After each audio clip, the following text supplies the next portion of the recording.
TV조선 취재 기자들이 전하는 뉴스의 중심, 보도본부 한나인, 저는 신효섭입니다. 이른바 고발 사주 의혹의 핵심 관련자인 국민의힘 김웅 의원이 오늘 의혹이 불거진 뒤 처음으로 기자회견을 했습니다. 그러나 김 의원은 국민이 궁금해하는 핵심 쟁점에 대해선 기억이 안 난다, 확인하기 어렵다는 답변으로 일관했습니다. 김 의원은 수사기관이 모든 의문을 하루빨리 밝혀달라고도 했습니다. 확진자 수가 2,000명대로 다시 늘어난 코로나 소식부터 알아보고 김 의원 회견 자세히 분석해 드리겠습니다.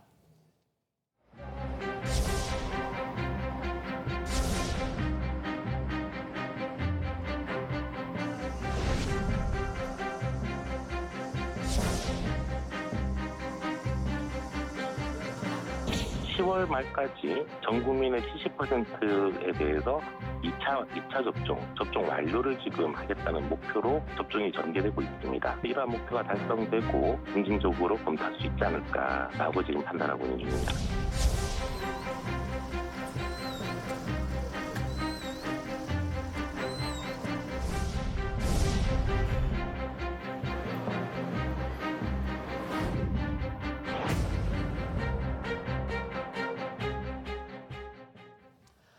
최근 들어 코로나와 관련한 소식 중에 가장 많이 들리는 게 바로 위드 코로나 이거 아닐까 싶습니다. 그만큼 우리 시민들의 일상을 되찾는 게 절실하다는 건데요.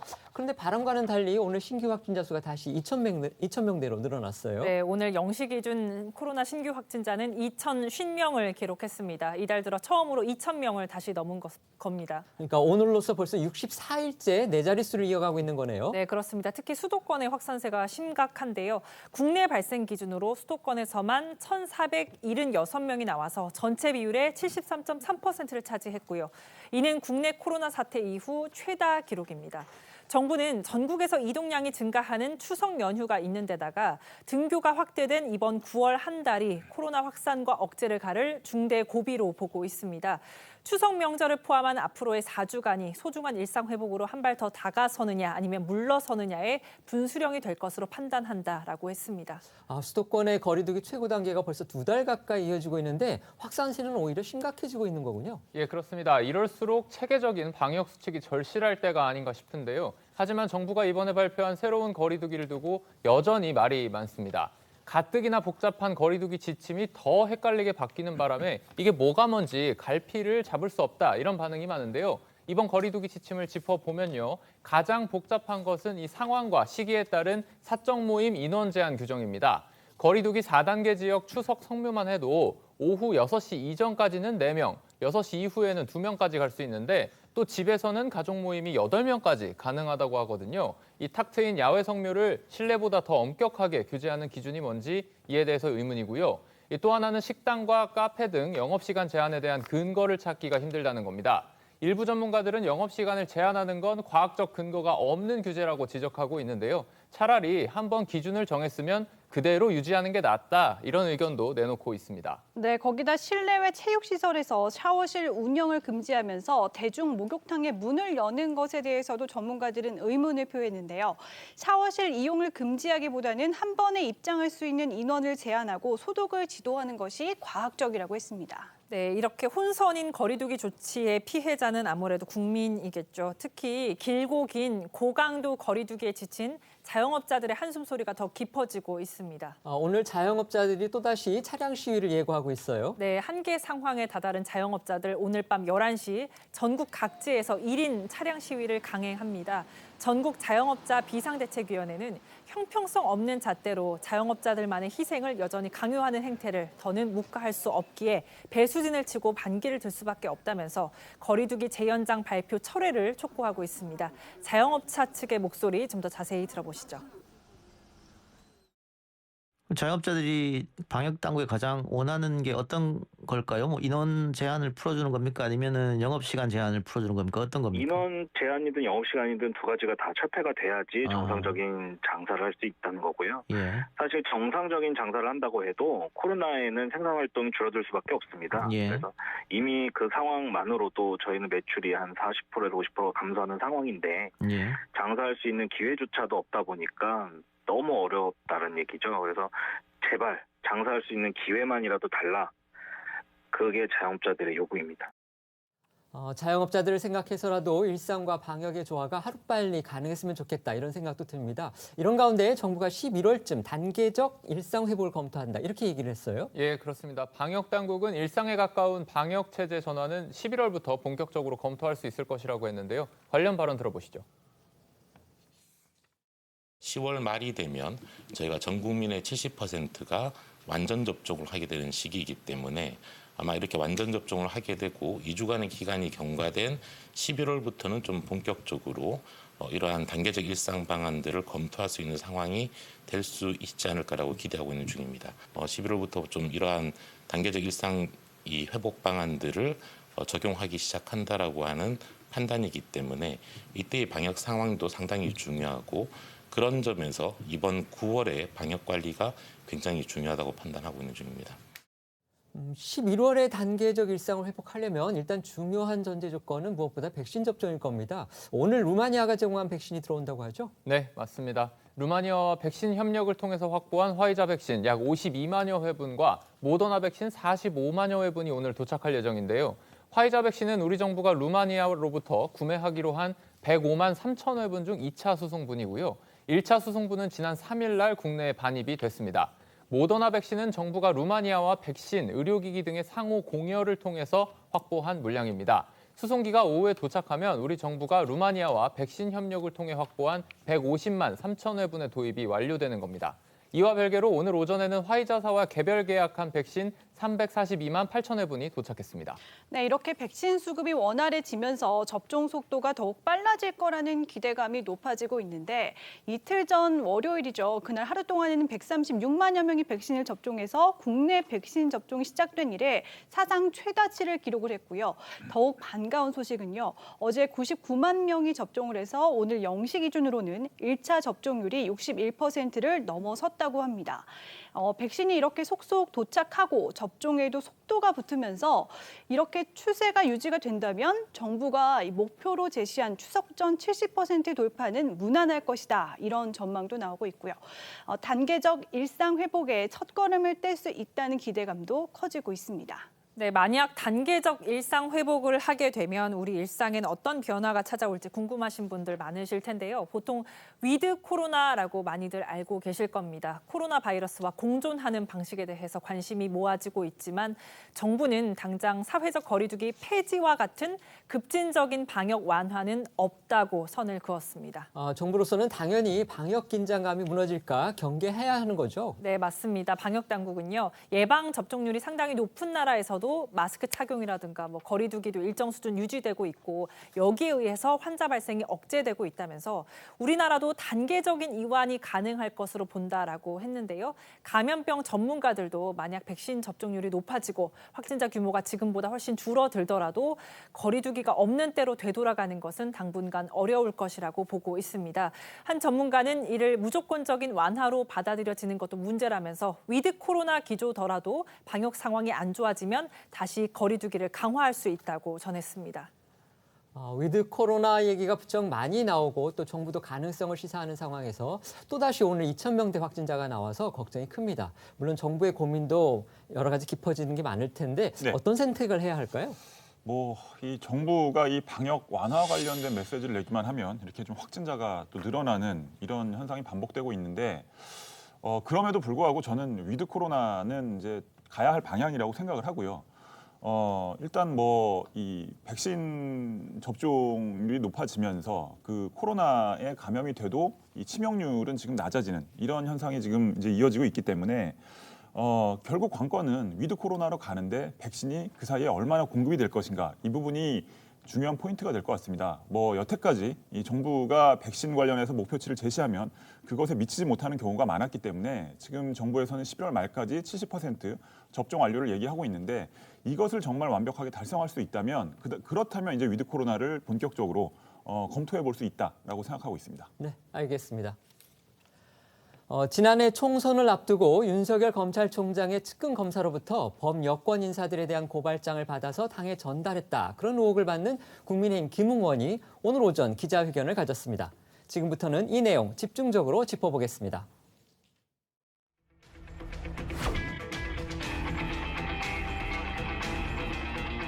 실제 보도된 본건 고발장은 저와 관련이 없습니다.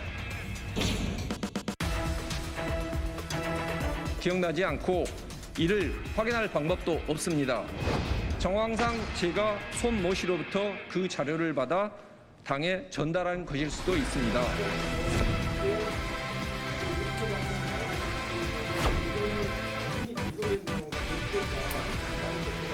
제보자 부분에 있었을 때는 제가 거의 좀 특정이 됩니다. 그분 신원이 나오면 아마 자연스럽게 풀릴 의문이라고 생각합니다.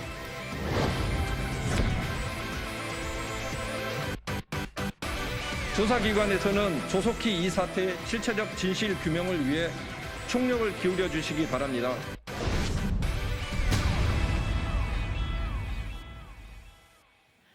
네, 보신 대로 윤석열 후보 고발 사주 의혹의 키맨으로 꼽히는 김웅 의원이 오늘 오전 9시 반에 기자회견을 열고 관련 의혹에 대해서 직접 입장을 밝혔습니다. 지난해 4월 3일과 8일 손준성 대검 수사정보정책관이 텔레그램으로 유시민 노무현 재단 이사장 등 11명에 대한 고발장을 바로 이 김웅 의원에게 건넸고 김웅 의원이 이걸 당에 전달했다는 게 이번 의혹의 핵심이고요. 또 자료 작성자로 지목됐던 손준성 검사는 의혹의 내용을 전면 부인했지만 전달자로 지목된 김웅 의원은 오락가락 해명을 거듭했기 때문에 혼선을 키웠다는 지적이 나오던 중이었습니다. 때문에 오늘 기자회견에서 얼마나 명확하게 정리된 입장을 내놓을지가 관심이었는데요. 요약을 하면 뉴스버스를 통해 보도가 된 해당 고발장은 내가 작성한 것이 아니고 이 손준성 검사로부터 고발장을 받았는지는 기억이 안 난다는 거였습니다. 이 고발장 전달 여부에 대해서 여전히 애매모호해 보이는데 직접 들어보겠습니다. 우선 모 매체를 통해 보도된 해당 고발장은 제가 작성한 것이 아님을 명백히 밝힙니다. 당시 대화는 보도된 고발장의 존재 자체를 인지하지 못한 상태에서 제가 최모 의원의 관련 문제를 당내에서 최초로 제기했다는 점을 밝히는 것이었고 실제 보도된 본건 고발장은 저와 관련이 없습니다. 본건 고발장 등을 받았는지는 기억나지 않고 이를 확인할 방법도 없습니다. 하지만 모 매체의 기사에 나온 화면 캡처 자료에 의하면 제가 손모 씨라는 사람으로부터 파일을 받아서 당에 전달한 내용으로 나와 있습니다. 이 자료들이 사실이라면 정황상 제가 손모 씨로부터 그 자료를 받아 당에 전달한 것일 수도 있습니다. 하지만 일각에서는 조작 가능성을 제시하고 명의를 차용했다는 주장도 있습니다. 또 현재 자신에게는 기록이 남아있지 않기 때문에 진위 여부는 뉴스버스에 제보한 사람의 휴대전화와 손준성 검사의 PC 등을 기반으로 조사기관에서 철저하게 조사해달라고 했고요. 자신이 정치 공작에 가담했다는 루머를 퍼뜨리는 세력이 있는데 이는 명백한 허위사실 유포라고 주장했습니다. 엄중히 법적 조치를 취할 예정이라는 겁니다. 그러니까 결국 김 의원은 이제 지금까지 자기가 간간히 밝혀왔던 그때 언론에 밝혀왔던 입장이라든지 그다음에 언론 인터뷰에서 내놨던 핵심적인 내용과는 크게 달라진 게 별로 없어요. 네, 그렇습니다. 김웅 의원의 기자회견 뒤에도 여전히 누가 고발장을 작성하고 전달했는지 정리가 되지 않고 있는 것인데 김웅 의원 명확하게 입장을 내지 못하는 이유에 대해서는 추측성 발언을 할 수 없는 상황이라고 했습니다. 들어보겠습니다. 윤석열 전 총장 측에서도 보도된 자료의 조작 가능성을 제기하고 있는 상황 속에 제가 어떠한 증거 자료를 제시하지 못하면서 저의 단순한 기억력에 의존한 추측성 발언을 한다면 더 큰 혼란을 빚을 것이라 생각합니다. 자꾸 그걸 왜 기억 못하냐고 이야기를 하시는데 그럼 제가 기억이 안 나는데 기억난다고 거짓말을 해야 되겠습니까? 반대로 한번 이야기를 해볼게요. 제가 기억이 납니다라고 이야기를 하면 여러분은 그거 믿어주시겠습니까? 그게 1년 4개월 전이고 당시 저는 선거운동하느라고 그 바쁜 와중이었는데 그 보도 자료에 의하면 100페이지가 넘는 자료인데 그거를 언제 보고서 그거를 검토해서 넘겨줄 수 있었겠느냐. 그리고 당시는 뉴스버스 기자하고 두 번째 통화를 했을 때 첫 번째, 두 번째 모두 전혀 이 내용에 대해서 인지를 못하고 있는 상태에서 이야기를 한 게 맞는데 갑자기 그걸 어떻게 기억하느냐라고 물어보시면은 제가 그 부분에 대해서 답을 할 수 있겠습니까? 그러니까 관점에 따라서 보면은 왜 기억을 못하냐라고 볼 수도 있지만은 그거를 또 기억하는 게 부자연스러울 수도 있다고 생각합니다. 김 의원으로서는 어찌 보면 자신의 관련 책임은 모두 부인을 한 건데 그러면서 또 유승민 후보의 대변인직은 내놨습니다. 무슨 이유일까요? 네, 김 의원은 일단 불미스러운 일에 관여된 것에 책임을 지는 차원에서 유승민 후보 캠프 대변인직을 내려놓겠다고 선언했습니다. 그동안 윤석열 후보 측에서는 김웅 의원에게 명확한 입장을 내놓으라고 압박을 계속 해왔었고요. 또 일각에선 유승민 캠프 측 김웅 의원이 뉴스버스에 제보한 것이 아니냐 이런 얘기까지 나왔었기 때문에 뉴스버스 발행인이 직접 해명을 하는 상황도 벌어졌었죠. 유승민 캠프는 김웅 의원이 캠프 대변인이었던 만큼 이번 의혹에 대해서 부담을 느껴왔다고 전해집니다. 고발장이 검찰 현직 인사로부터 흘러나온 게 사실이라면 심각한 문제라는 게 이 유승민 캠프의 공식 입장이었지만 캠프 핵심 인물이 연루돼서 입장이 자유로울 수 없던 그런 상황이었는데 김웅 의원이 이에 대한 책임을 지고 대변인직을 내려놓은 겁니다. 관련 목소리 모아봤습니다. 김웅 의원 같은 경우는 제보자가 단연코 아닙니다. 지금 이제 김웅 의원이 유승민 의원 캠프에 있다 보니까 이렇게 오해를 많이 받는 모양이에요. 김웅 의원은 지금 굉장히 오래된 일이다. 검찰과 제보자가 의혹에 밝힐 일이다. 이렇게 또 지금 한 걸음 물러서 있습니다. 김웅 의원이 비겁한 태도입니다. 손준성이라고 하는 이게 대검찰청의 수사정보기획관 정도라면 굉장히 고위직 간부거든요. 예. 거기와 어떤 자료를 주고받았다고 한다면 제가 볼 때는 그걸 기억을 못할 리는 없을 거라고 봅니다. 오래된 일이어서 기억이 없다. 이게 거짓말이다. 이렇게 판단하시는 겁니까? 뭐 거짓이라고까지 제가 의원님에 대해서 말씀을 드리기는 어렵고요. 예. 통상적인 상식으로 가지고 본다면 김웅 의원님 말씀은 조금 믿기가 어렵다 이렇게 정도 표현하겠습니다. 저는 어찌됐든 이런 불미스러운 일에 관여된 거에 대한 책임을 지고 지금 현재 제가 맡고 있는 유승민 선거운동본부 캠프에 대변인직을 내려놓도록 하겠습니다. 네, 김웅 의원은 정부 여당에 경고를 한다면서 실체가 불분명한 사안을 두고 각종 음모론을 제기하며 야당의 대선 예비 후보들을 흠집내려는 일체의 공작을 중단하라고 했고요. 그러면서 뉴스버스 측에 해당 사안을 제보한 제보자의 신원이 밝혀지면 자연스럽게 의문이 풀릴 것이라고도 했습니다. 제보자가 밝혀지면 이 일이 벌어지게 된 경위도 이해가 될 거라는 겁니다. 오늘 기자회견을 마친 뒤에 언론의 평가는 그렇게 후하지는 않은 듯합니다. 김 의원 회견 어떻게 보셨습니까? 저는 저런 정도의 내용이라면 도대체 왜 회견을 했는지 잘 이해가 가지 않는 그런 자리였고요. 뭐 결국에는 이제 이 고발장 관련해서 본인이 작성하지 않았다, 관여하지 않았다 이 얘기를 하고 싶었던 것 같아요. 그러니까 결국에는 본인의 어떤 책임이 물어질 수 있는 부분에 대해서 이제 그 부분을 좀 이제 설명하고 싶었던 것 같은데 사실 이 고발장 관련해서 계속 입장이 바뀌었잖아요. 처음에는 이제 고발장을 내가 썼다라고 했다가 고발장 초안을 잡아줬다라고 했다가 지금 이제 고발장 작성에 관여하지 않았다. 그러니까 좀 더 정확하게 얘기를 하면 이제 고발장이 두 개가 있는 거죠. 그렇죠. 지금 뉴스버스가 보도한 거. 그러니까 앞에 게 있고 뒤에 게 있는데 소위 최강욱 의원에 관한 부분을 자기가 뭔가 초고를 잡아줬다. 그런 의미였는데 그것이 맞습니다. 마치 자기가 쓴 것처럼 와전됐다. 지금 이런 식으로 오늘은 해명을 한 그렇죠. 거. 그거 지금 말씀하시는 4월 거죠? 8일자의 그 고발장을 네네. 얘기하는 거죠. 4월 3일자하고 4월 8일자 두 개가 네네. 있는데 뭐 하여튼 그런 부분을 결국 전달하고 싶었던 것 같고 근데 정작 이제 국민들이 혼란스러워하는 부분에 대해서는 전혀 대답을 내놓지를 못했습니다. 그 뭐 저도 이건 뭐 상식과 추측을 해봤을 때 상식적으로 추측을 해봤을 때 이 김웅 의원이 이 손준성 대검 당시 수사정보정책관에게 뭐 문자를 보냈다는 얘기를 했었잖아요. 이제 윤 전 총장이 고립돼 있는 상황이니까 뭐 좀 잘 보필해 드려라 뭐 이런 식의 문자를 보냈다고 했는데 만약에 그런 이 당시 수사정보정책관으로부터 이런 100페이지가 넘는 자료가 왔다면 그것을 기억을 못할 수가 있나라는 저는 생각이 들고요. 그렇기 때문에 제 상식으로는 김웅 의원이 이런 자료가 왔거나 혹은 오지 않았거나 이런 부분들을 기억하고 있을 가능성이 저는 있다고 보는데 이런 부분에 대해서 대답을 하지 못하고 기억을 못한다고 하니까 뭐 언론들은 물론 지금 이 정치권에서도 뭐 특히 또 야권의 대선 주자들도 이 굉장히 초미의 관심사잖아요. 이 김웅 의원에 대해서 좀 비판적인 목소리를 내고 있는 것 같습니다. 네, 오늘 김웅 의원 회견은 손준성 당시 대검 수사정보정책관에게 고발장 등을 받았는지 기억이 나지 않고 또 이 관련 기록이 남아있지 않아서 확인할 방법도 없다는 것이 주요 내용이었고요. 더구나 손준성 당시 정책관과는 이런 문제를 상의할 상황이 아니라고도 했습니다. 김웅 의원이 기억하는 당시의 경과들을 좀 더 들어보겠습니다. 제가 선거법 전문가입니다. 그리고 제가 알기로 손모 검사는 기획통을 알고 있고요. 제가 그분하고 그거를 이렇게 서로 상의를 할 만한 상황은 아니고요. 제가 기억나는 게 수기로 메모해서 보낸 게 있습니다. 제 기억에는 A4 한 장이었고 제가 이제 뭘 할 때 이렇게 연필로 이렇게 써가면서 설명을 해주거든요.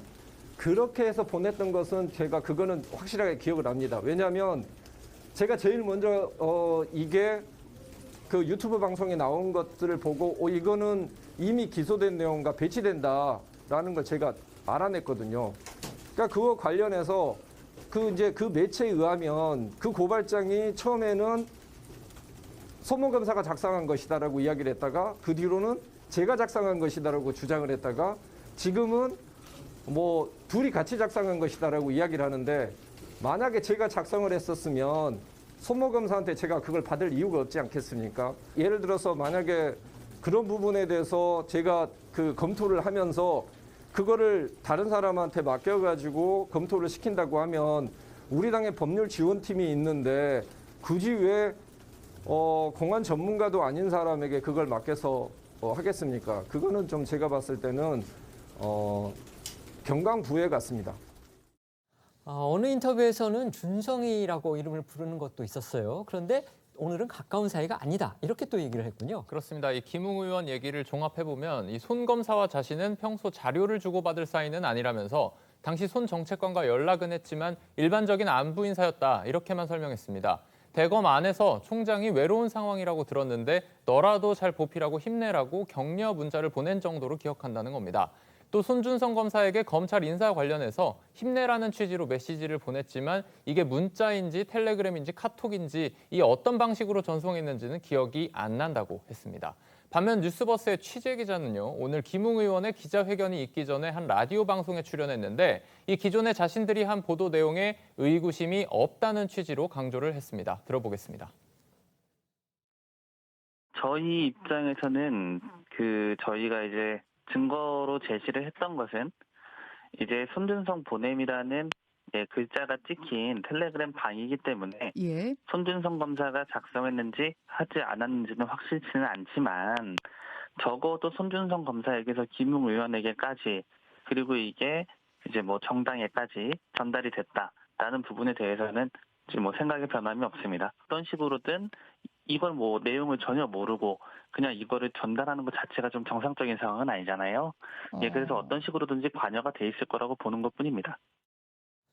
이제까지 들으셨던 것처럼 김웅 의원은 오늘 회견에서 이제 핵심 쟁점은 모두 부인하거나 또 확인하지 않았습니다. 의원님은 어떻게 들으셨습니까? 네, 뭐 최승현 기자님께서도 말씀을 하셨지만 정말 기자회견을 왜 한 건지 저 시간에 기자분들 가셔가지고 되게 많이 고생하셨을 텐데 많은 분들이 좀 수고를 하신 게 아닌가라는 생각이 들고요.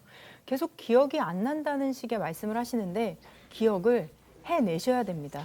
제가 주변에 이제 의원님들을 보면서 이렇게 좀 억울하게 뭐 고발을 당하거나 고소를 당하는 경우가 있는데요. 기억해내기 위해서 굉장히 많이 노력을 하십니다. 그리고 혹시 정말 기억이 안 났을 때는 본인이 사용했던 모든 뭐 SNS라든지 컴퓨터라든지 태블릿이라든지 모든 것을 확인을 해서라도 자신의 결백을 증명을 해야겠죠. 근데 그것이 아니라 굉장히 지금 두루뭉술하게 넘어가는데 가장 좀 어이가 없었던 거는 손준성을 뭐라고 저장했는지 기억이 안 난다라는 얘기를 또 하셨어요. 근데 우리가 정말 이게 상식적으로 이해가 안 되는 게 보통은 아는 사람이라고 하면 뭐 이름이라든지 아니면 직책이나 뭐 애칭을 넣어서 이렇게 저장을 하는데 어떻게 저장했는지도 기억이 안 난다고 하는 것이 저는 조금 더 납득이 되지 않고요. 그리고 지금 이 사건 같은 경우는 정말 굉장히 큰 사건입니다. 뭐 본인이 선거법을 잘 안다고도 하셨지만 지금 김웅 의원 개인에 관련된 사건이 아니라고 보셔야 됩니다. 이것은 국민의힘 전체에 영향을 미칠 수도 있고요. 대통령 선거에도 영향을 충분히 미칠 수 있는 가능성이 많기 때문에 이것은 뭐 개인의 행동이라고 생각하지 말고 이게 당을 위해서 또 결정을 하셔야 할 것 같고 그 부분을 아직 좀 이해를 잘 못하고 계신 것 같다는 좀 생각도 듭니다. 그렇기 때문에 좀 명명백백히 본인이 결백하다면 밝히고 그리고 만약에 본인이 잘못한 것이 있다면 그 부분에 대해서 진실하게 명백하게 국민들 앞에 사과를 해야 하는 것이 저는 옳다고 생각합니다. 네. 뉴스버스 보도에 대한 사실관계에 대해서 양측의 주장이 엇갈리는 가운데 김웅 의원은 제보자가 밝혀지면 이 의혹의 실체를 알 수 있을 거다라고 말했습니다. 특히나 제보자가 누군지 특정이 된다고 4월 총선 무렵의 정황을 설명했는데요. 들어보시죠. 사실 제 핸드폰에도 김웅 부장검사라고 저장이 돼 있는데 어떻게 그걸 특정하실 수 있는 건지. 저희 당에서 예를 들어서 제가 그 당시에 자료를 줄 수 있을 만한 사람이 한 두세 분밖에 없습니다. 그 창구는 거의 단일화시켜서 저한테 들어왔던 자료들을 다 전달을 했었거든요. 그러면 그분들을 제가 처음 만났던 시기들이 각각 다 다르지 않겠습니까? 근데 제가 법무연수원 그 명함을 들고 다녔었을 때 만났던 분은 한 분밖에 없습니다. 그래서 특정이 된다고 말씀드리는 겁니다. 네, 그러면서 이 의혹의 제보자에 대한 휴대전화를 분석하면 답이 나올 것이라고 강조를 했는데, 하지만 김웅 의원은 기자회견에서 제보자로 추정되는 인물의 신상에 대해서는 말을 아꼈습니다. 저희가 잠시 뒤에 이제 짚어드리려고 하는데요. 최근 제보자가 공익신고자, 그러니까 법적인 공익신고자로 신분이 전환됐기 때문에 공식적인 자리에서는 밝힐 수 없다, 이런 취지였어요. 네, 그렇습니다. 김 의원은 그간 최초 제보자가 고발장을 바꿔치기 했을 가능성도 의심을 했었고요. 이 제보자에 대해서는 업무상 알게 된 사람이고 과거 조작 경험이 많아서 인연을 끊은 사람이라면서 제보자가 누구인지 밝혀지면 제보의 신빙성이 다 무너질 것이라고도 했었습니다. 그러니까 논란이 된 고발장을 뉴스버스에 건넨 제보자의 신빙성, 그것에 대해서도 의구심을 나타낸 거죠. 네, 제보자가 엉뚱한 자료를 손 검사가 보낸 것처럼 조작을 했고, 이를 통해 윤석열 후보 그리고 유승민 후보 이 둘을 낙마시키려 하는 의도가 숨어 있을 가능성도 열어뒀습니다. 동아일보 인터뷰에서 제보자는 당시 당 사무처 사람인데 윤석열 전 검찰총장과 국민의힘 유승민 전 의원 모두 잡으려 하는 것이라면서 그 사람이 밝혀지는 순간 어떤 세력인지 알게 된다고 했고요. 한겨레 인터뷰에서는 해당 당직자가 현재 특정 캠프에 합류한 것으로 안다고도 했었습니다. 오늘 설명한 내용 좀 더 들어보겠습니다. 메모하신 거를 넘기는 사람과 지금 제보자로 추정되는 사람이 전혀 다릅니다. 전혀 다른 사람이고, 이거는 뭐냐면 당에 전달해달라고 이 제보자는 당에 전달해 주려고 하는 사람이었고, 이거는 법률 파트 쪽에 있는 사람한테 준 겁니다. 법률 지원단에 그 전달해달라고 준 것이기 때문에 그 사람은 확실히 구분이 됩니다. 그리고 그 메모를 전달받았다고 하는 그 당직자도 언론에 나왔더라고요. 네, 지금 현재 자료를 받은 사람과 제보자를 동일인으로 지금 계속 가정해서 얘기를 하시는 다를 수 있는. 저도 그 부분은 사실은 그분이 자료를 받으신 분이 다른 사람을 통해서 제보를 했을 가능성도 있는 것이고, 그러면은 그 제보한 사람이 공익신고자가 될 수가 있습니다. 만약에 그렇게 된다 그러면 제가 제보를 넘겨줬던 분의 신분을 추정할 수 있는 이야기까지 정도를 할 수 있겠죠. 근데 그것도 지금 알 수가 없는 상황 아니겠습니까? 그래서 그 윤석열과 그 유승민 다 잡으려고 하는 거다 이렇게 말씀을 하셨는데 배경에 대해서는 제가 생각하는 그 제보자가 만약에 맞다면 그 의심이 쉽게 금방 와 닿으실 거예요. 이 제보자가 특정 캠프에 있는 것처럼 얘기를 하셨는데 그 부분은 확실히 확인하셨나요? 저도 언론에 계신 분이 저한테 이야기를 해주신 내용입니다. 네, 김웅 의원이 윤석열 후보를 둘러싼 고발 사주 의혹의 제보자가 특정 캠프 소속임을 암시하는 언급을 한 이후에 국민의힘 내부는 술렁이고 있고요. 각 캠프는 이번 의혹과 관련한 이해득실을 계산하고 있고, 또 정치권에서도 이 제보자로 거론되는 인사들이 캠프에 가담한 적이 있는지 확인하는 등 상당히 분주한 분위기입니다. 홍준표 캠프 관계자는 오늘 문화일보와의 통화에서 제보자가 특정 캠프 소속이라는 김웅 의원 언급이 나온 이후 우리 캠프를 의심하는 연락이 많이 왔다면서 혹시나 해서 이 정치권에서 제보자로 거론되는 인사들이 캠프 하부 조직에라도 가담한 적이 있는지 확인했는데 아니었다고 했습니다.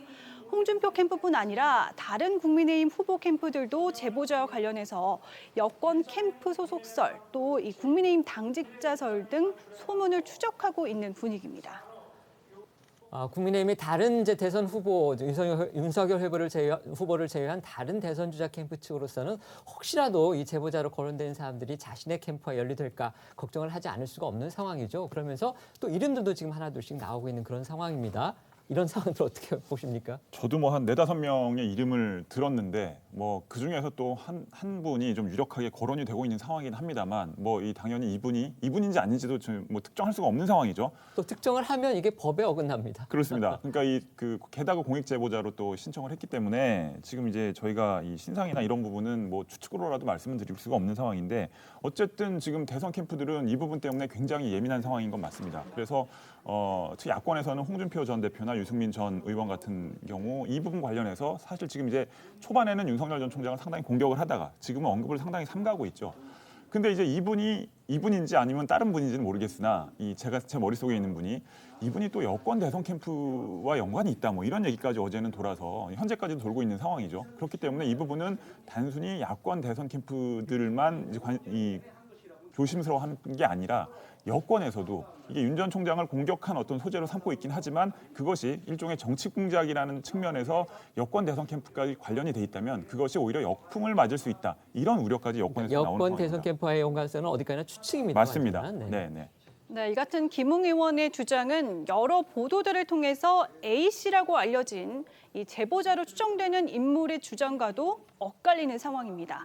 김 의원은 조선일보와의 통화에서 작년 총선을 앞두고 외부에서 받은 제보를 전달한 인사에 대해서 당시 제보를 A씨 한 사람에게만 텔레그램으로 전달했다고 했지만 김 의원이 지목한 A씨는 나는 김 의원이 말하는 제보자도 아니고 뉴스버스가 보도한 공익 신고자도 아니라고 주장을 하고 있다는 겁니다. 그러니까 지금 이 A씨라는 부분 저희가 지금 이니셜로만 말씀을 드리고 있는데 이분이 누구인지는 지금 공개도 할 수 없고 또 사실 공개돼 있지도 않습니다. 그런데 김웅 의원이 누구인지 짐작이 간다고 했던 그분이 바로 A씨다. 이렇게 지금 언론들에서는 보도를 하고 있는 건데 또 그분은 자신은 아니라 이렇게 지금 부인을 하고 있는 거예요. 네, 그렇습니다. 김웅 의원도 다수 언론과의 인터뷰에서 고발 사주 의혹이 지금은 다른 당 대선 후보 캠프에 있는 제보자에 의해서 조작됐을 가능성을 제기했습니다.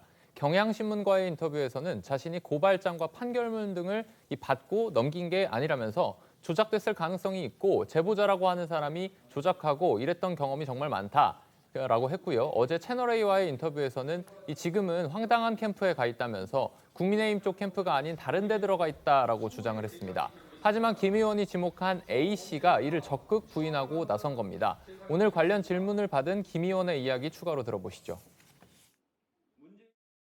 의원님께서 특정하시는 그 제보자라는 분이 특정 캠프 소속이라고도 그때 말씀하신 걸로 알고 있는데요. 지금도 그거는 그 생각은 동일하신가요? 공익 제보자 신분이기 때문에 제가 더 이상은 말씀을 드릴 수 없지만 나중에 밝혀지면은 제 이야기의 진위도 확인이 저절로 될 거라고 알고 있습니다. 예. 그렇다면 의원님 그 관계자는 왜 이거를 제보했다고 판단하시나요? 그분이 밝혀지면 그분 신원이 밝혀지면 제보 경위도 아마 밝혀질 거라고 생각합니다. 이 일이 벌어지게 된 경위도 아마 이해가 될 거라고 생각합니다. 좀 더 구체적으로라도 생각하시는 부분이 있으시면 말씀해 주시죠. 그건 추측이라서 그 추측을 말씀드리기는 어렵고 그거는 너무 나가는 것 같은데요. 그 야당의 대선 공작 후보를 중단하라고 이렇게 말씀하셨는데 이거는 지금 사단이 벌어지게 된 배경은 야당 내의 어떤 권력 압축이라기보다는 여당에서 어떤 공격이라든지 이런 게 좀 있다고 의심을 하시는 건가요?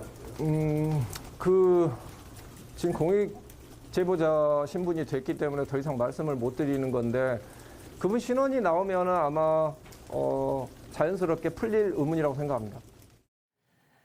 네, 언론들이 이미 보도한 내용에 따르면 A씨는 지난해 4.15 총선 당시 미래통합당 선거대책위원회에 있던 인물로 알려지고 있습니다. 일각에선 A씨가 1년 4개월 전인 지난해 총선 당시 김 의원과 나눈 대화 내용과 자료들을 모두 저장해뒀을 가능성도 제기하고 있는 상황입니다.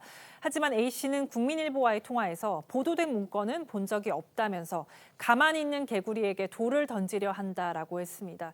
그러면서 자신이 어느 대선 캠프에도 속해 있지 않다 보니 덮어씌우려는 것 같다면서 어떻게 보면 국기문란 사건인데 사건 자체에 집중해야지 제보자를 색출한다고 해결될 문제가 아니지 않냐고도 강조했습니다.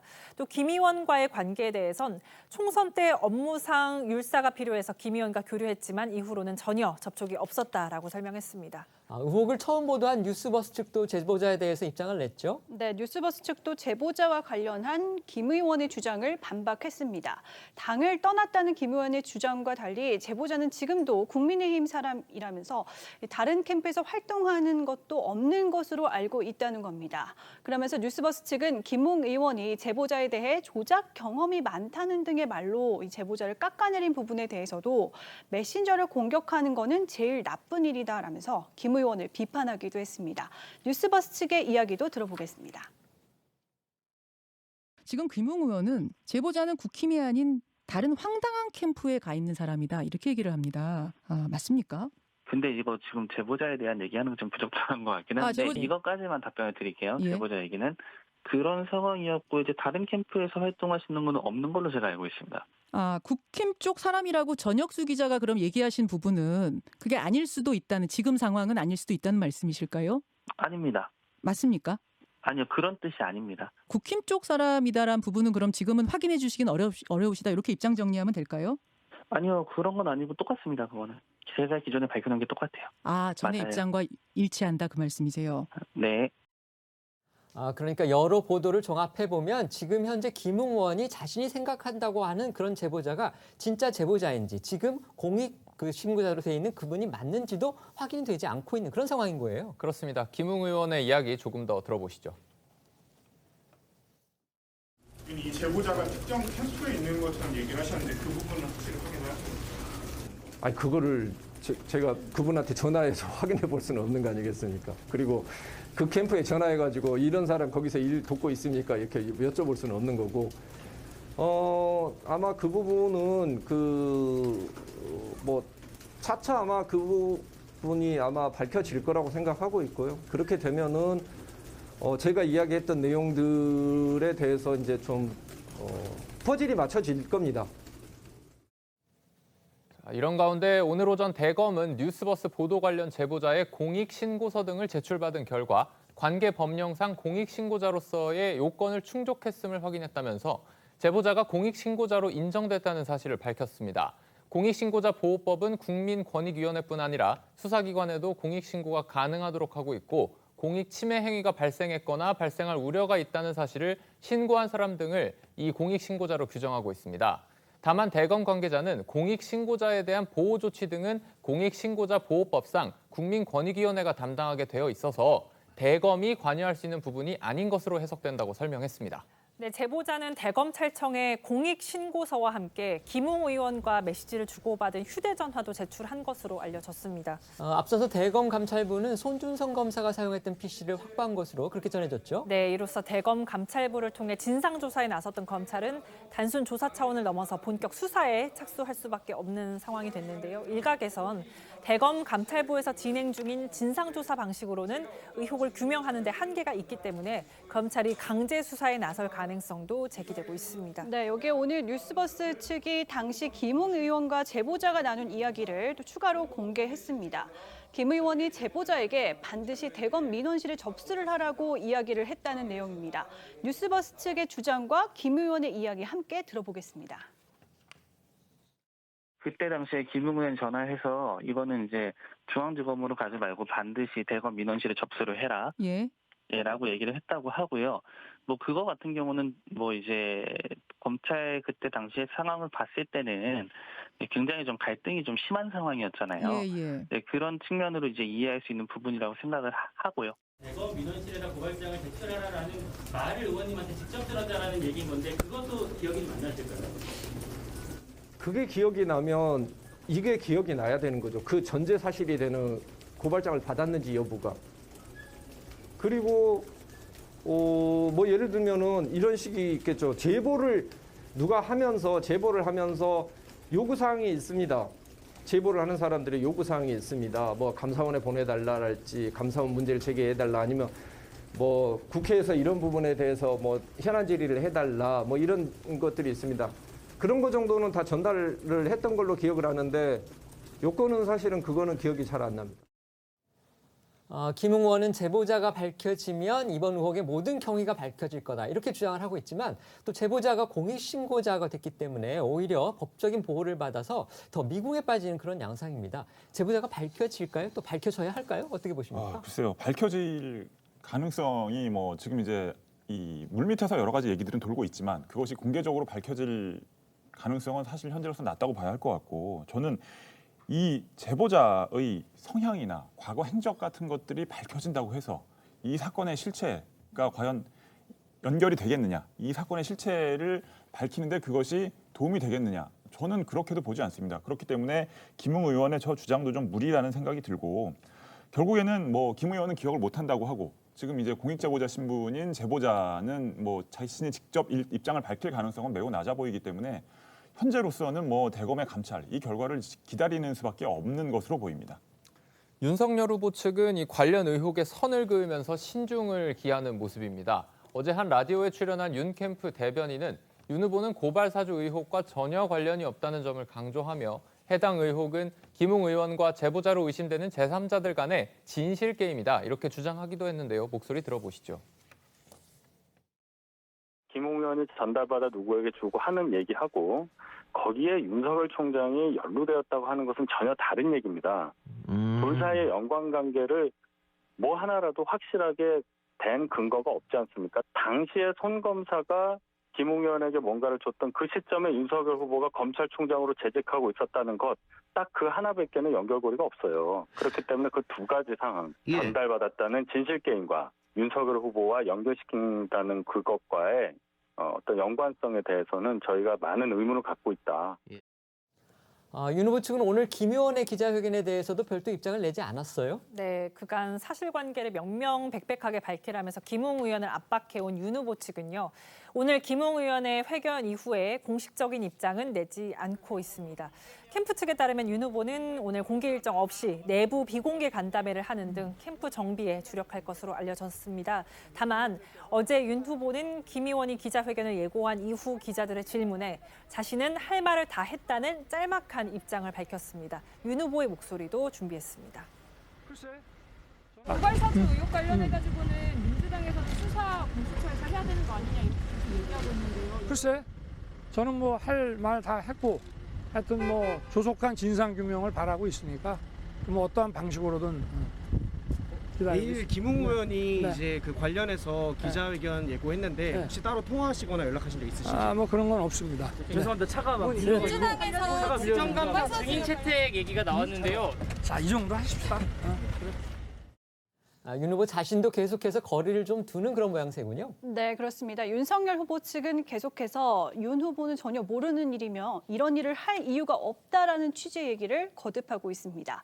특히 어제 윤희석 대변인은 김웅 의원이 검찰에서 윤 후보와 전혀 가까운 사이가 아니었다며 본인과 관련한 이야기를 이렇게 무리하게 당에 누구를 시켜서까지 할 이유가 있느냐. 상식에 맞지 않는다. 증거가 있으면 대라면서 목소리를 높이기도 했는데요. 앞서 윤 후보도 의혹과 관련한 기자들의 질문에 증거가 있느냐며 발끈하는 모습을 보인 바가 있었거든요. 함께 들어보겠습니다. 그러니까 그런 거를 사주한다는 자체가 상식에 안 맞는 것이죠. 그러고 있으면은 뭐 대라 이 말이에요. 손 검사가 이런 걸 했다는 뭐가 자료라도 있습니까? 조사를 해서 저의 무관함이 밝혀지면 이 문제를 가지고 저의 책임을 운운하고 이 공작으로 저를 공격했던 정치인들은 이제 좀 국민들 보는 앞에서 물러가 주셨으면 하는 게 제 바람입니다. 검찰총장을 고립화시켜가지고 일군의 그 정치 검사들과 여권이 소통을 해가면서 수사 사건들을 처리해 나간 것 자체가 그게 정치 공작 아니겠습니까? 그거를 상시해온 사람들이기 때문에 또 이 프레임을 만들어가지고 하는 거니 저는 국민들께서 이런 거 보고 결코 좌시하지 않을 거라고 생각합니다.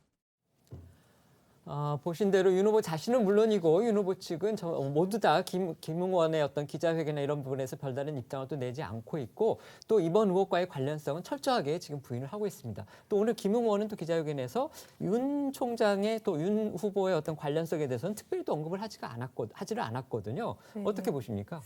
저는 해답은 아까 그 윤석열 캠프의 대변인이 했던 말 중에요. 가장 인상 깊은 것이 윤석열 검찰총장은 그 당시에 검찰총장에 재직하고 있었다는 것밖에 없다라는 말씀을 하셨습니다. 굉장히 중요한 얘기인데요. 우리나라에 어떤 재난이 일어나고 대한민국에 문제가 생길 때는 대통령이 그 부분에 책임을 지겠죠. 검찰도 마찬가지입니다. 검찰이라는 거대한 조직의 수장인 검찰총장이 만약에 그 검찰, 특히 그 검사가 어떤 행동을 했다면 그리고 선거에 개입을 했다면 이것은 그것만으로도 검찰총장이 책임을 져야 하는 행동입니다. 그리고 지금 뭐 증거를 대라 이런 말씀을 또 하셨는데 이해찬 전 대표님께서 얼마 전에 인터뷰를 하시면서 이런 일에 증거를 남기겠냐 또 그런 얘기도 하셨어요. 만약에 정말 조직적으로 된 거라면 증거를 최대한 안 남기려고 노력하면서 이 사건을 처리를 했을 텐데 그것 또한 가정이고 추측이죠. 그렇습니다. 네. 만약에 정말 떳떳하다면 증거를 대라라고 말씀을 하시는 것이 아니라 정말 증거를 한번 찾아보시고 아니면 오히려 수사를 의뢰하시고 그 당시에 검찰총장이었다면 이게 공수처에서도 충분히 현직 재직 시절이었기 때문에 수사가 가능한 범위입니다. 그렇기 때문에 이런 것들을 좀 더욱더 좀 고민을 하셔서 해야 되지 않을까 하고요. 한 가지 더 말씀드리고 싶은 것은 우리가 과거에는 뭐 군사 정권이다, 뭐 국정원이다, 뭐 경찰이다, 군이다 이런 것들 굉장히 좀 두려워하기도 했고 실제로 정치에 관여를 했던 적도 많이 있었습니다.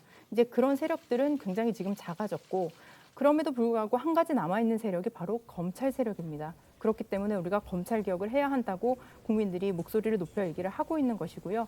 이번 사건을 통해서 이것이 뭐 진실인지 아닌지는 여부는 밝혀지겠지만 이 과정에서 윤석열 검찰총장이 법적으로 책임져야 하는 일은 없을 수도 있습니다. 하지만 도덕적으로 그리고 지금 선거 과정에서 경선에 충분히 영향을 미칠 수 있거든요. 그렇기 때문에 오히려 하루속히 이 과정을 좀 극복하고 아니면 어떻게 보면 해결을 하는 것이 더 중요하지 않을까라고 생각합니다.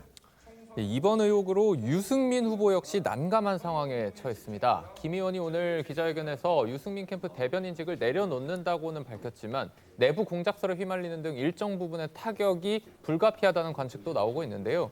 어제 유 후보는 김웅 의원과 관련한 기자들의 질문에 정직하라고 했다면서 기억이 나지 않는 부분도 최대한 과거 기록 등을 더듬어서 기억을 해내서 진실대로 국민께 말할 의무가 있다고 이야기했다고 설명했습니다. 그러면서 윤석열 후보 측에도 이 문제에 대해서 진실대로 이야기해 줄 것을 재차 요구하기도 했는데요. 어제 유 후보의 목소리 듣고 오겠습니다.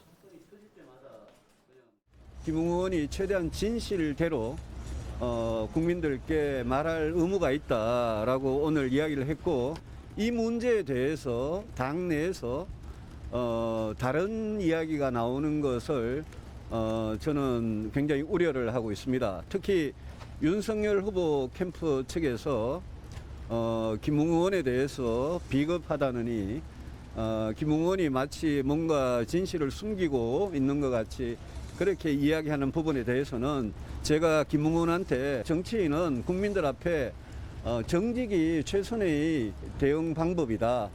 모든 걸 정직하게 있는 그대로 사실대로 이야기를 하라고 그렇게 이야기를 했습니다.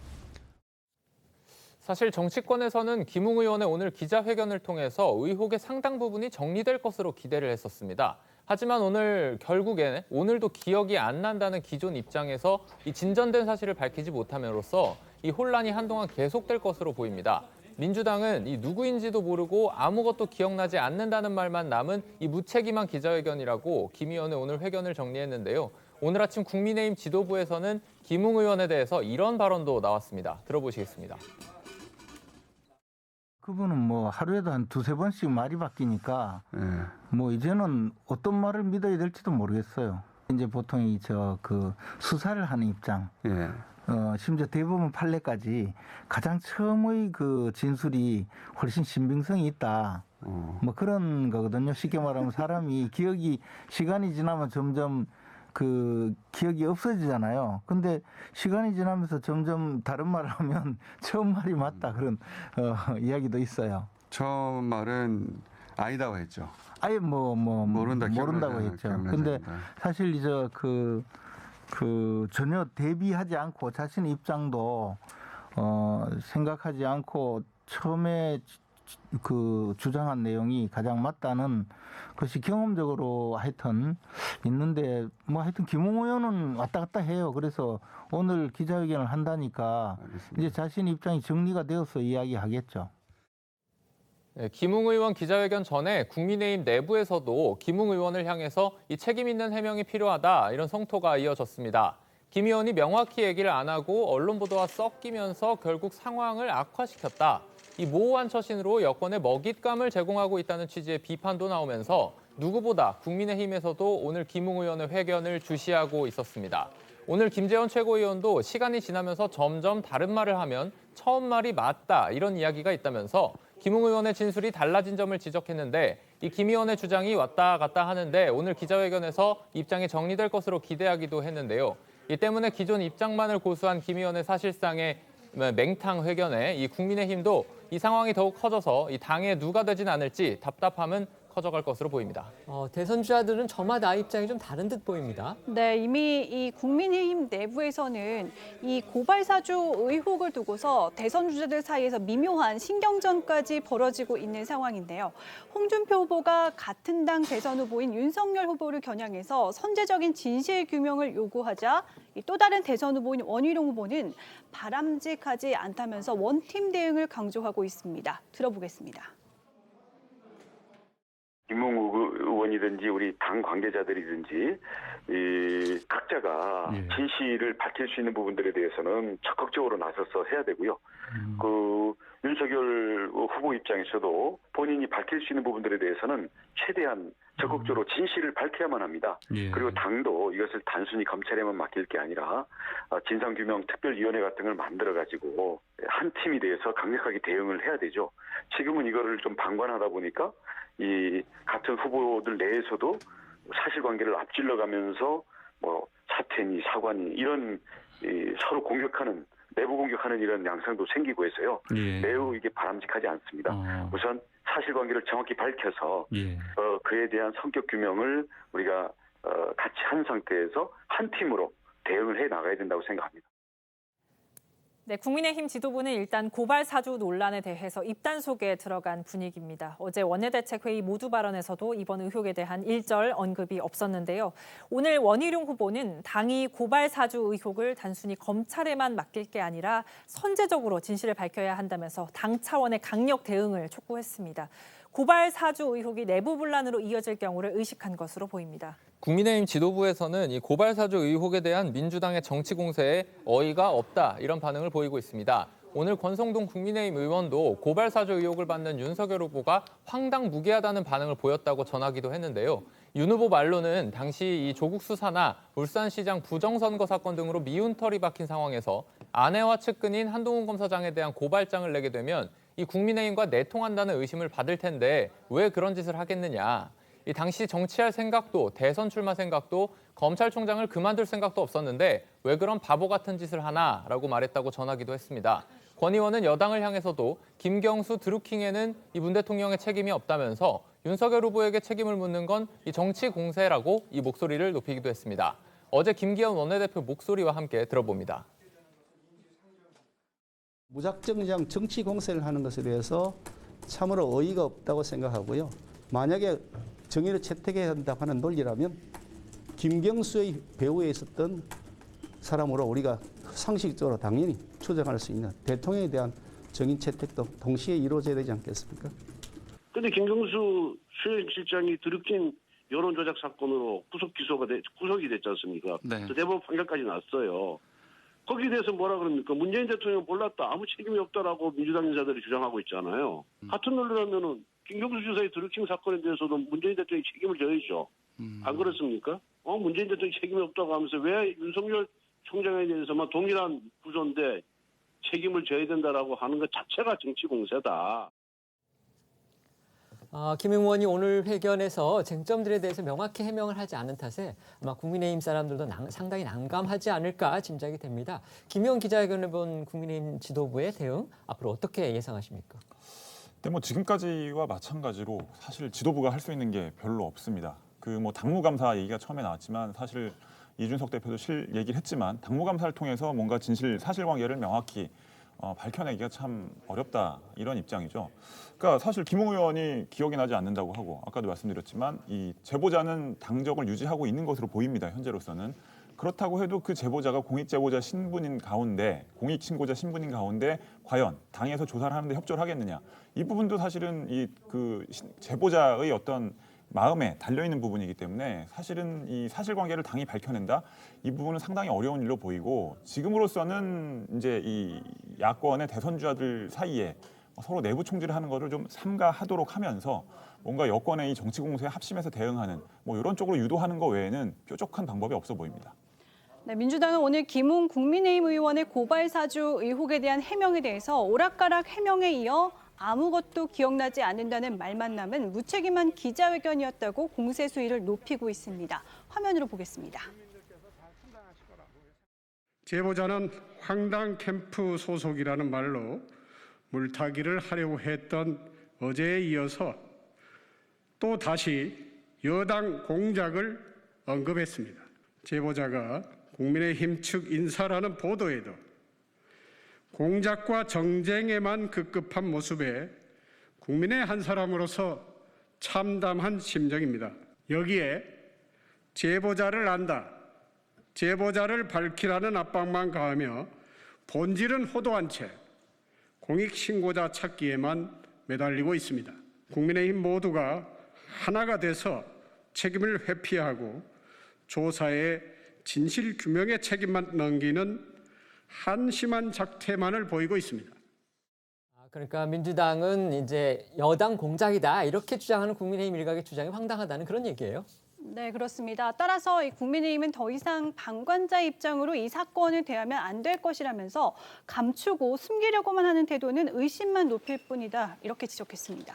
네, 어제 청와대에서도 윤 전 총장의 정치 공작이라는 반박에 왜 여당을 걸고 넘어지냐는 목소리가 나왔었는데요. 김웅 의원이 기자회견을 통해서 여당 공작을 언급하자 민주당에서도 바로 반박에 나선 겁니다. 추미애 후보도 고발 사주 의혹에 추미애 사단의 정치 공작이라는 윤 캠프 의혹 제기에 그럼 누구 말이 맞는지 각자 핸드폰을 제출해서 한번 뒤져보자라고 했습니다. 윤석열 후보는 정치 공작이라고 하면서도 잊지도 않은 추미애 사단을 공작 주체로 지목한다면서 제2의 추윤 갈등으로 위기를 모면해 보려는 수작에 불과하다라고 지적했습니다. 이렇게 민주당은 고발 사주 의혹에 이 윤석열 후보를 겨냥한 공격 수위를 연일 최고조로 끌어올리고 있습니다. 지난해 총선 이후에 당대표에서 물러나고 자명을 해오던 이해찬 전 대표까지 다시 등장했어요. 네, 그렇습니다. 이 전 대표는 이번 의혹에 대해서 민주주의 체제를 교란하는 행위라면서 공세에 힘을 실었는데요. 총선 당시 감사원이 1개, 검찰이 2개 정도 정치 공작을 벌이고 있다는 제보를 받았다면서 지금 와서 보니 그때 받은 제보가 상당히 정확했던 것이라고 주장했습니다.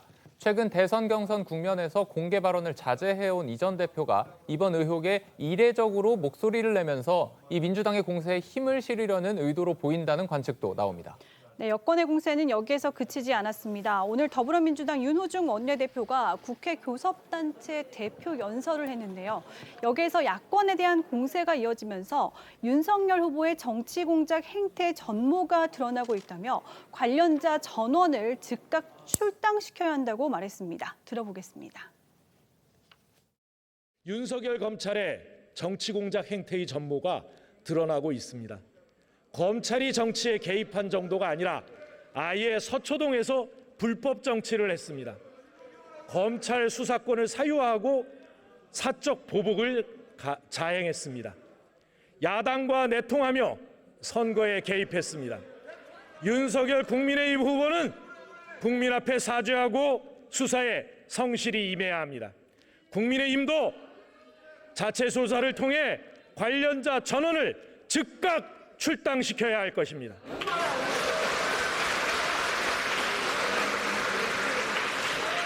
이번 사태를 계기로 더불어민주당은 사법개혁 후속 입법과 2단계 검찰개혁 입법에 나서겠습니다. 무너진 정의를 반드시 다시 세우겠습니다.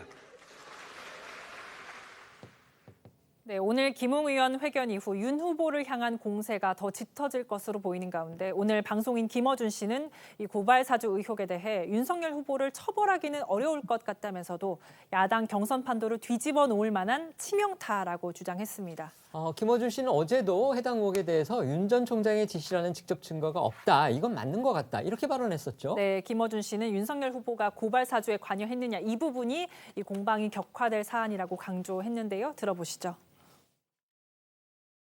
이 사건은 크게 세 가지 정도의 층이 있습니다. 검찰이 만들어서 야당에게 넘기고 야당이 다시 검찰에 접수한 거니까 고발 사주 사건이 성립되는 거 아니냐. 그리고 그렇게 해달라고 한 시점은 총선 직전이니까 검찰의 선거에 개입하려고 한 거 아니냐 해서 국기문란 사건으로 민주당에서 보고 있는 것이고, 이게 하나의 층입니다. 두 번째는 누가 이 사건을 제보했느냐 하는 레이어인데, 뉴스버스에서는 국민의힘 사람이라고 표현을 했고 네. 김웅 의원은 미래통합당 당직자라고 표현을 했어요. 그렇습니다.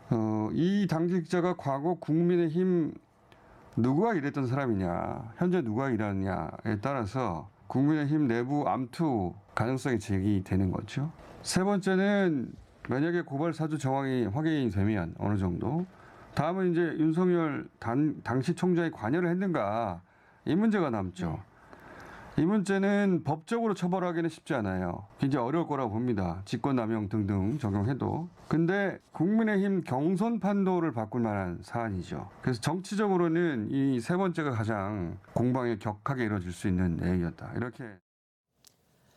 오늘 김웅 의원의 기자회견이 끝나자 민주당에서는 이제 국민의힘 지도부를 향해서 방관자 역할은 그만하라, 이렇게 주장을 하고 나왔습니다. 국민의힘 지도부의 어떤 입장, 태도 어떻게 보십니까? 네, 확실히 정리를 하고 지금 넘어가야죠. 이 사건의 가장 큰 피해자는 국민입니다. 가장 중요한 대통령 선거를 앞두고 국민의힘의 모든 이슈가 블랙홀처럼 이 사안에 빨려 들어가고 있습니다. 그렇다면 지금 또 코로나 상황으로 인해서 후보자들이 대면을 하기도 어려운 상황이고요. 기타 다른 후보들도 있는데 지금 뭐 토론회도 제대로 되고 있지 않은 것 같습니다. 뭐 정책 발표 이런 식으로만 되고 있는데, 후보자들의 면면을 살펴보고 그들의 대한민국을 향한 정책과 비전을 들어봐야 하는 시간이 점점 줄어들고 있다고 봅니다. 그렇기 때문에 지도부들은 이 사안에 대해서 확실히 정리할 수 있는 부분은 정리를 하고, 그리고 오히려 지금 대선 국면으로 넘어가서 후보자들을 알리고, 그리고 오히려 경선 과정에서의 또 흥행을 통해 지지자들을 모으고, 이런 것들이 사실 지금 이루어져야 할 것인데 그런 부분이 되지 않고 있고요. 그리고 한 가지 더 말씀을 드리면, 지금 김웅 의원이 본인은 아니라고 계속 주장을 하지만 이 관련해 국민의힘 또 당직자가 연관이 되어 있는 것 같습니다. 그렇다면 이게 좀 당에서는 좀 벗어날 수 없는 부분도 있거든요. 그래서 이 당직자가 지금은 뭐 퇴사를 했다고 하지만 당시에 어떤 일이 있었는지 이 부분 같은 경우는 국민의힘에서 저는 충분히 조사가 가능하다고 봅니다. 그래서 우리가 그때 4월에 김웅 의원이 제보를 받았다는 그 고발장과 사실 8월에 실제 했던 고발장이 생년월일까지 틀렸는데도 그대로 그 문서가 나와 있기 때문에 의심을 받고 있는 거 아니겠습니까? 그렇기 때문에 이 부분에 대해서는 저는 당대표와 지도부들이 철저한 해명이 필요하다고 봅니다. 아까 당직자 관련 부분은 아직까지는 추정이라는 부분 저희가 정리를 하겠습니다. 네, 그리고 오늘 오전이죠. 고발 사주 의혹과 관련 있는 사건 하나가 항소심에 들어갔습니다. 최강욱 열린민주당 대표 재판인데요. 최강욱 대표는 지난해 4.15 총선 후보자 시절에 조국 전 법무부 장관 아들이 실제 인턴을 했다라는 취지의 발언을 해서 선거법 위반 혐의를 받고 있습니다. 오늘 오전 항소심 재판에 나와서 이 고발 사주 의혹에 대해 언급한 최강욱 대표의 발언 들어보시죠. 고발로 이어졌고 본인들이 사주했던 고발장의 내용과 실제로 제출된 고발장의 내용이 일치한다는 사실까지 밝혀졌습니다.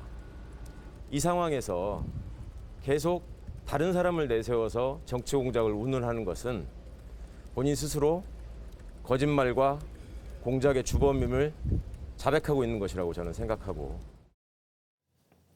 검찰은 지난해 8월 국민의힘 전신인 미래통합당으로부터 최 대표의 선거법 위반 혐의 고발장을 접수했고 수사를 통해 기소했습니다. 그런데 KBS의 보도에 따르면 이 고발장이 앞서 같은 해 4월 손준성 당시 대검 수사정보 정책관이 전달했다는 의혹을 받고 있는 그 고발장과 상당히 흡사하다는 겁니다. 어떤 부분이 비슷하다는 거죠?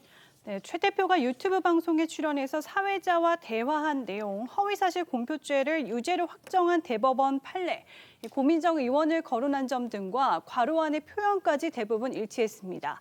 그리고 최 대표의 실제와 다른 주민등록번호 앞자리까지도 똑같았는데요. 최 대표는 지난 6일 밤 자신의 페이스북에 사주 의혹 고발장과 미래통합당의 실제 고발장이 거의 일치한다는 내용의 보도를 공유하면서 실제 고발로 이어지지 않았다라고 반문을 했습니다. 이어 총장이 고발시키고 공소시효 만료 직전 기소까지 강요하는 게 상식과 공정이냐면서 끝장을 보자 비겁하게 뒤로 숨는 건 이제 끝이다. 내 앞으로 나와라 라고 선전포고를 했는데요. 최 대표는 어제 한 라디오 프로그램에 출연을 해서 일련의 상황들이 다 윤 후보 뜻에 의한 것이라는 게 확인이 되니 이건 정말 공작이구나. 검찰권을 통한 사적 보복이 확인됐구나라는 생각이 들었다고 말했습니다.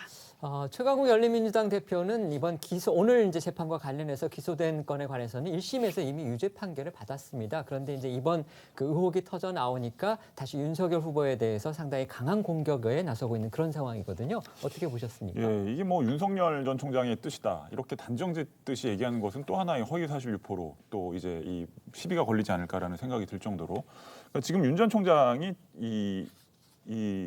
그 문건과 관련해서 고발 사주 의혹과 관련해서 실제로 개입돼 있다는 증거는 현재 아무것도 없습니다. 그런 부분이기 때문에 최강욱 대표가 이런 주장을 하는 것은 무리라는 생각이 들고요. 그리고 일단 최강욱 대표의 이 허위사실 유포 혐의, 그러니까 조국 전 장관 아들이 인턴 활동을 한 것을 확인하고 경력 확인서를 보내줬다라는 것이 허위사실이라는 것은 1심 법원에서 이미 벌금 80만 원을 내리는 범법 행위가 있었다라고 지금 인정을 한 상황이기 때문에 물론 이제 2심, 3심이 남아있지만 그런 분이 이런 식의 이 정치 공작에 의한 자기가 희생을 당한 것이다라는 식으로 주장을 하는 것은 납득이 되지 않습니다. 네, 여야는 윤석열 후보의 고발 사주 의혹을 두고 국회 예결위에서 맞붙었습니다. 더불어민주당 의원들은 어제 열린 국회 예결위에서 박범계 법무부 장관에게 관련 의혹에 대한 조사가 제대로 이루어지고 있는지 집중적으로 질의를 했는데요. 김한정 민주당 의원은 고발장의 최초 전달자로 의심받고 있는 손준성 당시 대검 수사정보 정책관에 대해서 현직 검사이자 고위 간부고 또 윤석열 후보의 핵심 수족이었다면서 조속한 수사를 주장했습니다. 직접 들어보시죠. 한동훈 핸드폰 어떻게 됐습니까? 네, 포렌식 했습니까? 한동훈 검사장 휴대폰 포렌식 부분은 마땅히 그 진실을 밝혀야 된다는 것이 제 생각입니다. 현직 공무원 신문 아닙니까? 왜 수사기관에 자기 핸드폰 비번 풀어서 내놓으라는데 왜 안 내놓습니까? 대한민국에 이런 공무원 있습니까? 의혹의 당사자 아닙니까? 한동훈 고발 사주 의혹이 났을 당시에 그 시기에 한동훈과 윤석열 전 총장의 부인 김건희 9차례 통화했고 그 후에 332회 통화했습니다. 아니 일개 검사가 왜 검찰총장의 부인하고 이렇게 통화를 합니까? 핸드폰 까고 소명을 해야 될 거 아닙니까? 법무부 장관으로서 관할 검찰 공무원에 대해서 이렇게 해도 됩니까? 왜 방치하고 있습니까? 의원님의 걱정을 충분히 알고 있습니다. 그래서 손준성은 수사할 겁니까? 아니면 조사할 겁니까? 현재의 감찰에 준하는 진상조사가 충분하지 않다는 판단, 그것을 조만간 내려야 될 것 같고요. 한계가 있다면 수사로 전환될 필요가 있습니다. 앞서 박범계 장관은 지난 6일 국회 법사위 긴급현안 질의에서 국민과 정치권의 관심 사안이자 또 검찰의 정치적 중립과 명예가 걸린 사건이다. 추후에 법무부와 대검의 합동 감찰도 고려하겠다. 이렇게 말을 했었어요. 예, 그렇습니다. 예결위 야당 간사인 국민의힘 이만희 의원은 여당 의원들이 윤석열 후보 의혹을 거론하자 의사 진행 발언을 신청해서 항의하기도 했습니다. 같은 당 윤영석 의원도 신성한 국회 예결위 장소에서마저 정치 공작의 허위 사실을 가지고 호도하는 것에 대해 참으로 깊은 유감을 표한다고 말했는데요. 그러자 여당은 재반박에 나섰습니다. 국민의힘 이만희 의원의 발언과 예결위 민주당 간사인 맹성규 의원이 반박한 내용 이어서 들어보겠습니다. 수사가 진행되고 있는 건 맞습니다. 그 고발장 누가 작성했습니까? 김웅 의원 본인이 자기 입으로 자기가 작성했다고 그럽니다. 윤석열 후보와 무슨 상관이 있느냐고 물으니까 그쪽하고는 아무 상관이 없다고 얘기를 합니다. 손준성 검사. 그 사람은 그 내용 전면적으로 부인합니다. 그러니까 이 내용들이 공작의 냄새가 나고 누군가 기획했다는 냄새가 나는 거예요. 제대로 확인되지 않은 사실을 마치 국민들에게 확정된 사실인 양 덮어씌우는 이 내용. 그런 발언들에 대해서는 위원장께서 제지를 해주셔야 됩니다. 논쟁을 하는 자리가 아니지 않습니까? 그리고 의원님들이 정부에 대해서 정책 질의를 하는 과정입니다. 그래서 사실관계를 요구하는 거고요. 이게 뭐가 문제가 되는지 이해하기가 좀 어렵습니다. 그러니까 회의를 그냥 의원님들 각자 판단에 맡겨서 진행할 수 있도록 위원장님이 회의를 잘 이끌어 주시기 바랍니다. 네, 이런 가운데 경찰은 윤석열 후보의 고발 사주 의혹을 보도한 뉴스버스 발행인 이진동 기자에 대해서 수사에 나섰습니다. 서울경찰청 반부패 공공범죄수사대는 시민단체 사법시험준비생 모임이 이 기자를 공직선거법상 허위사실 공표 혐의로 고발한 사건을 어제 배당받았다고 밝혔는데요. 앞서 이 사법시험준비생 모임은 지난 3일 이 기자가 윤 전 총장이 자신의 부하 손준성 검사에게 고발을 사주하도록 지시했다고 기사로 밝혔지만 이 손 검사, 김웅 의원 그리고 윤 후보 모두 허위라고 했다면서 별도의 추가 증거를 제시하지 못하는 한 윤 후보가 관여됐다고 기사로 밝힌 사실은 허위로 봐야 한다고 주장하면서 서울경찰청에 고발장을 냈습니다. 민주당은 이번 사건에 대한 검찰, 그다음에 경찰 수사당국의 하여튼 수사를 강하게 요구를 하고 있습니다. 어떻게 보십니까? 먼저 민주당은 지금 이번 정기국회가 열리죠. 그리고 또 국정감사도 이뤄지죠. 올 하반기가 문재인 정부의 마지막 그 국정감사이자 정기국회입니다. 여기에 집중하고 또 우리 미래 비전을 제시하는 데 집중을 하고요. 지금 오늘도 20개의 시민단체가 윤석열 검찰총장을 공수처에 고발했습니다. 오늘 오전에 온라인으로 고발을 했는데요. 이 부분은 저는 공수처에서 꼭 다뤄졌으면 합니다. 네, 알겠습니다. 저희는 1분 뒤에 다시 돌아오겠습니다. 오늘 준비한 소식은 여기까지입니다. 저희는 내일 오후 1시에 더 핫한 소식으로 찾아뵙겠습니다. 시청해주셔서 고맙습니다.